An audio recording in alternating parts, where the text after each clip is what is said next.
Hello students, please subscribe the Right to Study channel, press the bell icon.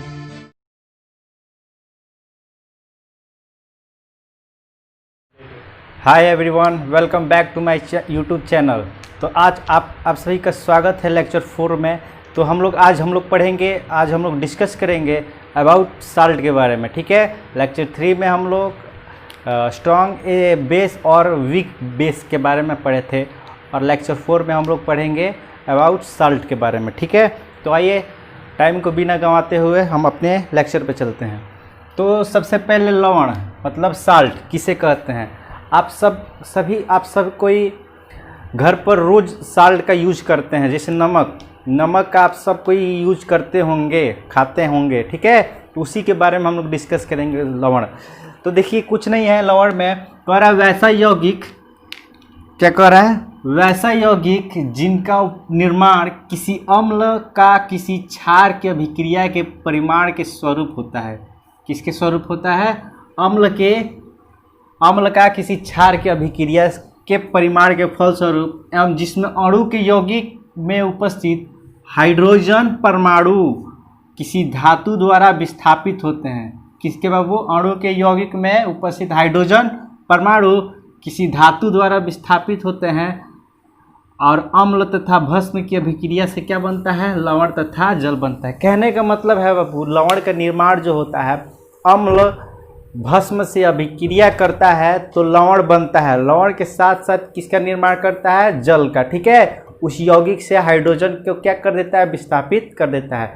चाहे भस्म अम्ल से अभिक्रिया करेगा तभी भी लवण तथा जल ही बनेगा, ठीक है। तो इसमें कोई आइए एग्जाम्पल से समझते हैं। तो देखिए यहाँ पे एग्जाम्पल दिया है कि अम्ल प्लस क्षार मतलब अम्ल भस्म अभिक्रिया किया तो देखिए क्या क्या बन रहा है? लवण और जल। तो एग्जाम्पल में है जैसे सोडियम हाइड्रोक्साइड, ये क्या है बाबू? अम्ल है या भस्म है? अम्ल है या भस्म है? हाँ, तो बताइए कि ये हम लोग क्या कहेंगे इसमें? तो भस्म में क्या होता है? वैसा भस्म जो जल में घुलकर हाइड्रा ऑक्साइड आयन देता है। तो यहाँ पर आपको हाइड्रा ऑक्साइड दिखाई दे रहा है, तो आप कहिएगा ना भस्म है जी। तो भस्म और अम्ल में क्या होता है? वैसा अम्ल जो जल में घुलकर हाइड्रोजन आयन प्रदान करता है। जैसे यहाँ पर हाइड्रोजन है तो ये हम कह सकते हैं ये भस्म है, ये अम्ल है। अभिक्रिया किया तो NaCl लवण, नमक का निर्माण किया, लवण का प्लस जल का भी निर्माण किया, ठीक है। उसी तरह यहाँ पर देखिए H2SO4 सल्फ्यूरिक अम्ल, ठीक है, हाइड्रोजन आयन है, अम्ल है ये सोडियम हाइड्रोक्साइड भस्म, अभिक्रिया किया तो सोडियम सल्फेट और जल मतलब लवण तथा जल बनाया, ठीक है।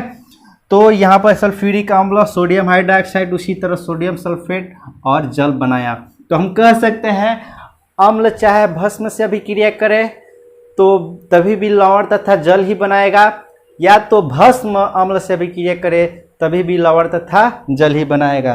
तो अब देखिए लवण का वर्गीकरण, क्लासिफिकेशन ऑफ साल्ट। तो लवण बाबू 3 प्रकार के होते हैं। कितने? 3। General salt, acidic salt, basic salt मतलब सामान्य लवण, अम्लीय लवण तथा भस्मीय लवण। अब हम लोग इसके बारे में बारी बारी से पढ़ेंगे। तो अब हम लोग चलेंगे क्लासिफिकेशन ऑफ साल्ट के बारे में। तो देखिए 3 होते हैं। तो पहला है हमारा जनरल साल्ट, सामान्य लवण के बारे में हम लोग पहले पढ़ेंगे। तो जनरल साल्ट क्या होता है? देखिए वैसा लवण जिनमें विस्थापन योग्य हाइड्रोजन या हाइड्रोक्सिल समूह नहीं होते हैं उन्हें सामान्य लवण कहते हैं। मतलब सामान्य लवण में कह रहा है विस्थापन मतलब उसमें ना ही हाइड्रोजन का समूह होता है, ना ही हाइड्रोक्सिल मतलब हाइड्रोक्साइड OH आयन का समूह होता है। जैसे में यहाँ पर देखिए NaCl सोडियम क्लोराइड में कहाँ हाइड्रोजन का कोई समूह है बाबू? नहीं ना है, तो नहीं। और ना ही हाइड्रोक्सिल का कहीं समूह है, देखिएगा है बाबू? नहीं है। तो ये कौन सा होगा? जनरल मतलब सामान्य लवण होगा, ठीक है। ये भी देखिए इसमें भी ना ही हाइड्रोजन है ना हाइड्रोक्साइड है, तो ये भी सामान्य लवण। इसमें भी देख लीजिए ना ही हाइड्रोजन है ना ही हाइड्रोक्साइड है, तो ये भी सामान्य लवण। इसमें भी देख लीजिए ना ही हाइड्रोजन है ना ही हाइड्रोक्साइड है, तो ये भी क्या होगा? सामान्य लवण होगा। तो अब आते हैं अम्लीय लवण के बारे में। तो अम्लीय लवण में आपको समझ में आ गया होगा, जब सामान्य लवण में ना ही हाइड्रोजन और ना ही हाइड्रॉक्साइड समूह होते हैं, तो अम्लीय लवण में क्या होगा, हाइड्रोजन समूह। किस तरह, तो किसी अम्ल के अणु में उपस्थित हाइड्रोजन, बोले ना, हाइड्रोजन परमाणु को धातु द्वारा अंशतः विस्थापित करने के फलस्वरूप बने लवण को अम्लीय लवण कहते हैं। जैसे कहने का मतलब है हाइड्रोजन ये अम्ल हो गया, भस्म हो गया, आपस लवण तथा जल बनाया। तब लवण बनाया तो लवण में भी कौन सा लवण है, सामान्य है, अम्लीय है या भस्मीय है।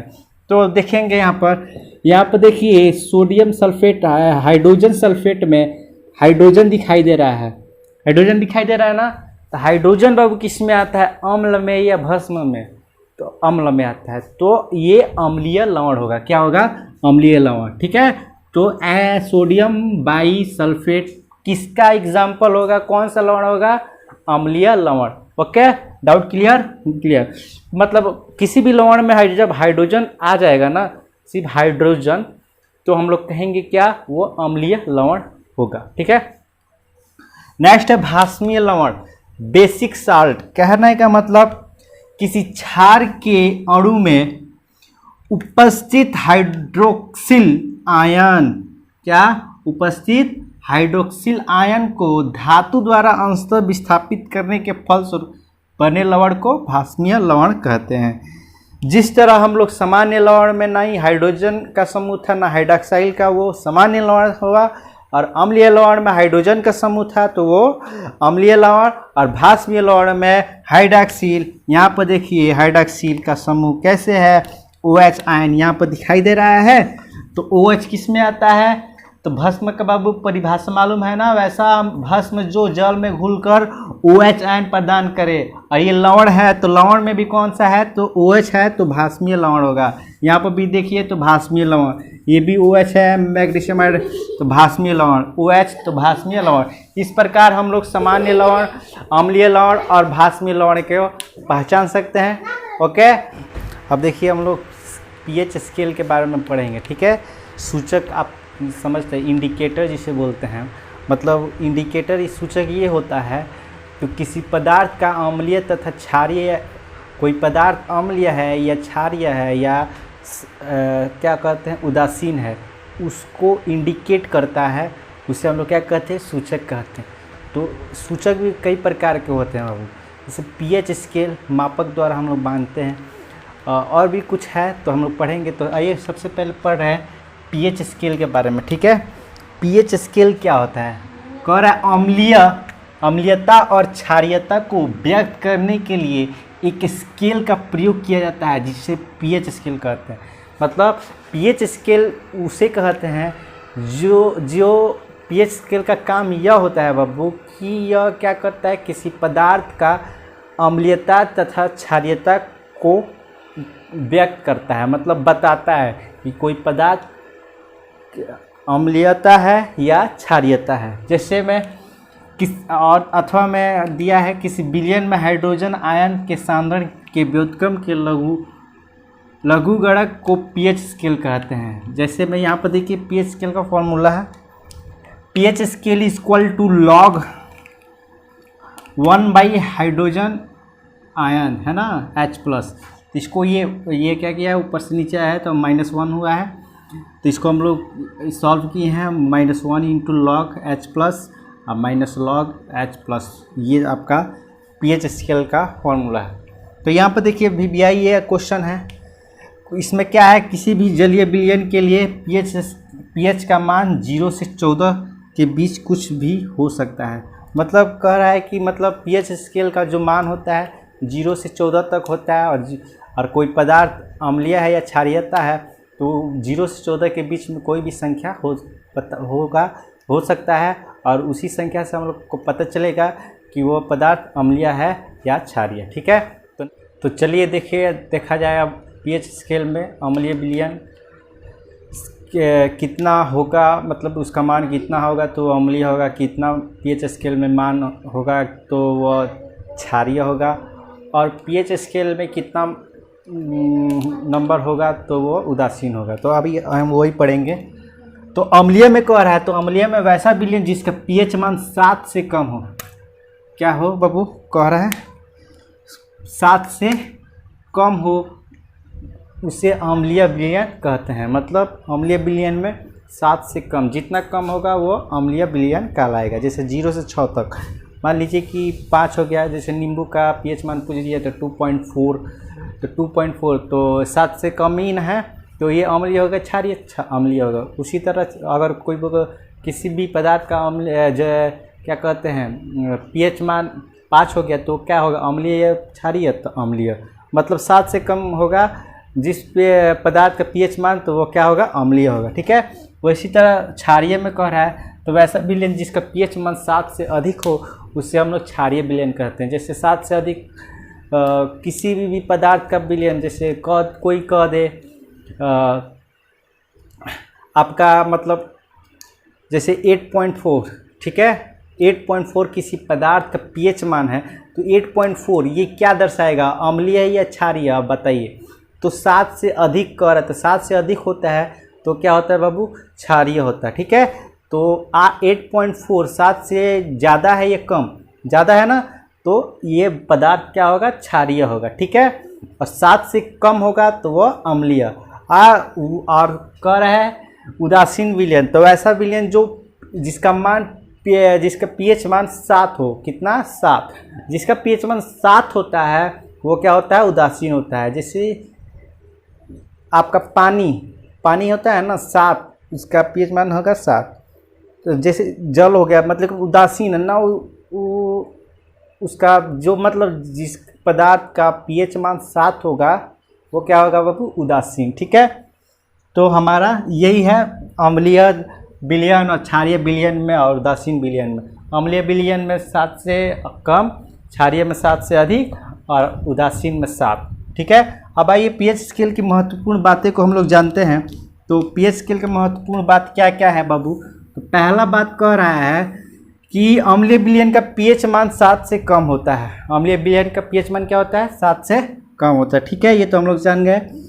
दूसरा कह रहा है पीएच मान जितना कम होगा विलयन उतना ही अधिक अम्लीय होता है। मतलब विलयन मान, मतलब जैसे कहने का मतलब किसी पदार्थ का विलयन पीएच मान हो गया आपका 5, ठीक है, और किसी पदार्थ का पीएच मान हो गया 4, तो 5 और 4 दोनों अम्लीय है, आप कहिएगा। ठीक है, अब आपको ये बताना कौन सबसे अधिक अम्लीय है, 5 या 4, तो जो जितना कम होगा वो सबसे ज़्यादा अम्लीय होगा। तो 4 कम है ना 5 से, तो ये ज़्यादा अम्लीय होगा। ठीक है, उसी तरह यही बात बता रहा है, पीएच मान जितना कम होगा विलयन उतना ही अधिक अम्लीय होगा।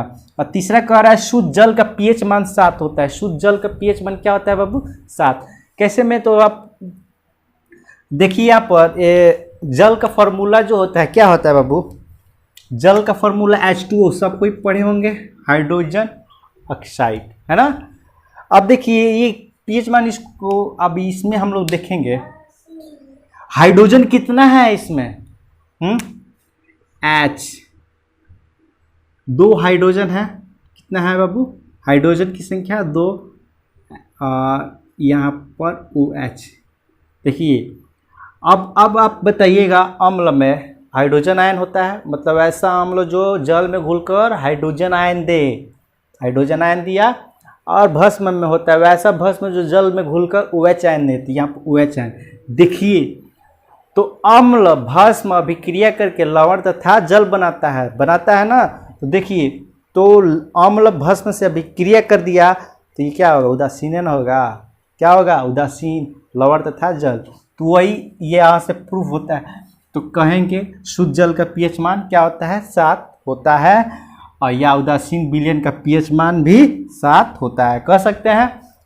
तो आइए नेक्स्ट हम लोग का चौथा कह रहा है कि क्षारीय विलयन का पीएच मान 7 से अधिक होता है, अतः पीएच मान जितना अधिक होगा विलयन उतना ही क्षारीय होगा। ठीक है, ये मतलब जितना अधिक होगा क्षारीय, जैसे 7 है, 7 से अधिक तो 8 और 9 में पूछा जाए तो कौन सबसे अधिक क्षारीय होगा, 9, 8 नहीं। ठीक है, यही है।